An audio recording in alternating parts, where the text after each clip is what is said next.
My fellow Americans, tonight I want to speak to you about what the United States will do with our friends and allies to degrade and ultimately destroy the terrorist group known as ISIL.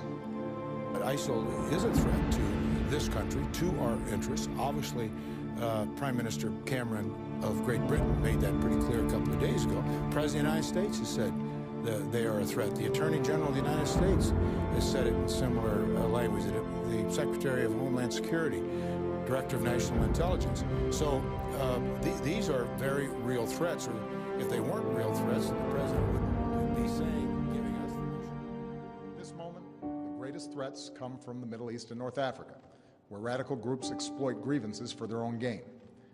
And one of those groups is ISIL, which calls itself the Islamic State. Now let's make two things clear.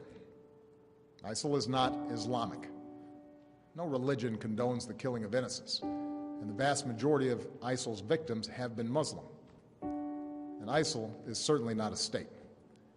It was formerly al-Qaeda's affiliate in Iraq and has taken advantage of sectarian strife and Syria's civil war to gain territory on both sides of the Iraq-Syrian border. It is recognized by no government, nor by the people it subjugates. ISIL is a terrorist organization, pure and simple, and it has no vision other than the slaughter of all who stand in its way. We are aware of over 100 U.S. citizens who have U.S. passports who are fighting in the Middle East with ISIL forces. There may be more. We don't know. We can't take a chance, Jim, on saying, well, let's technically define this. Is it a real threat today or tomorrow, or is it going to be in 6 months? That's the way the threats don't work in little neat boxes and emanate on our time frame. They emanate on their time frame, and the President's point being to degrade and destroy their capabilities so that it doesn't get to your question.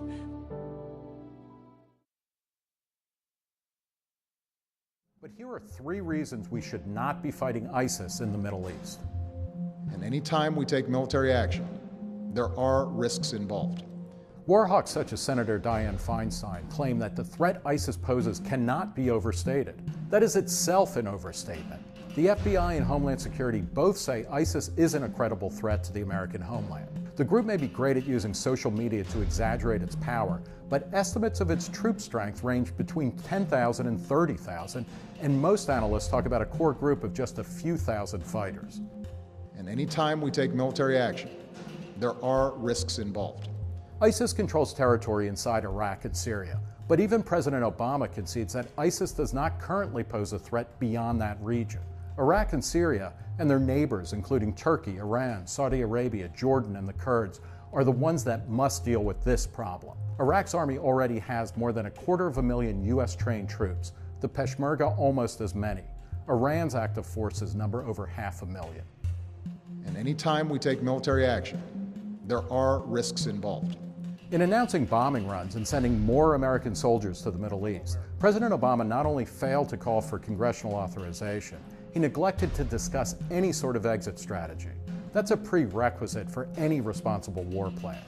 As important, his definition of success, we will ultimately destroy ISIS, he says, is a goal nobody has ever achieved against any terrorist group. Let's be clear, the U.S. should do everything it can to defend its citizens and its interests. But if the past dozen years have taught us anything, in Iraq and elsewhere, it's that war is more complicated than our leaders ever want to admit. And it's a lot easier to start wars than to win them, or even know when they're over.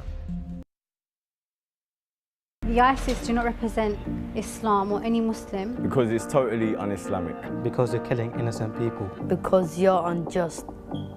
We must all unite together and try to stop this group from damaging Islam and damaging Muslims.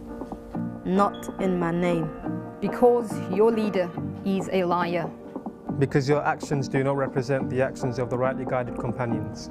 Because your caliphate doesn't represent the Ummah. Because what you're doing is inhumane.